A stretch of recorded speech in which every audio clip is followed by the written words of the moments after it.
ಕೃಷ್ಣಾ ಜಲಾನಯನ ಪ್ರದೇಶದಲ್ಲಿ ನಿರಂತರವಾಗಿ ಮಳೆ ಆಗ್ತಾ ಇರೋದ್ರಿಂದ ಅಪಾಯದ ಮಟ್ಟವನ್ನ ಮೀರಿ ಹರಿತಾ ಇದೆ ಘಟಪ್ರಭಾ ನದಿ ಕೂಡ. ಗೋಕಾಕ್ ಜನರಿಗೆ ಆತಂಕವನ್ನ ತರ್ತಾ ಇದೆ. ನದಿ ನೀರಿನಲ್ಲಿ ಹೆಚ್ಚಾಗ್ತಾ ಇರುವಂತಹ ಒಳಹರಿವಿನ ಪ್ರಮಾಣ. ಗೋಕಾಕ್ ನಗರದ ಹಳೆ ದನದ ಪೆಟ್ಟಿಗೆಗೆ ನೀರು ನುಗ್ಗಿದೆ.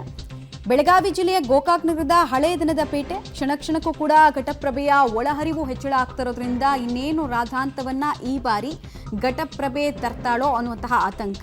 ನಗರಕ್ಕೆ ನೀರು ನುಗ್ಗಿದ್ರಿಂದ ಆತಂಕದಲ್ಲಿ ಸದ್ಯಕ್ಕೆ ಸ್ಥಳೀಯ ವರ್ಗ ಕೂಡ ಇರೋದನ್ನ ನಾವು ಗಮನಿಸಬಹುದು. ಈಗಾಗಲೇ ಬೆಳಗಾವಿ ಭಾಗದಲ್ಲಿ ಹರಿಯುವಂತಹ ಸಪ್ತ ನದಿಗಳ ಆರ್ಭಟಕ್ಕೆ ಜನಜೀವನ ಅಸ್ತವ್ಯಸ್ತ ಆಗಿದೆ. ಇನ್ನು ನೀರು ನುಗ್ಗಿರುವಂತಹ ರೀತಿ, ರಸ್ತೆಯಲ್ಲೇ ನೀರು ನಿಂತು ಯಾವ ಪ್ರಮಾಣದಲ್ಲಿ ಅಲ್ಲಿ ಹಾನಿ ಆಗ್ತಾ ಇದೆ ಮತ್ತು ಪ್ರಾಬ್ಲಮ್ ಆಗಿದೆ, ಜನಜೀವನ ವ್ಯತ್ಯಯ ಆಗಿದೆ ಅನ್ನೋದನ್ನು ನೀವು ನೋಡ್ತಾ ಇದ್ದೀರಾ.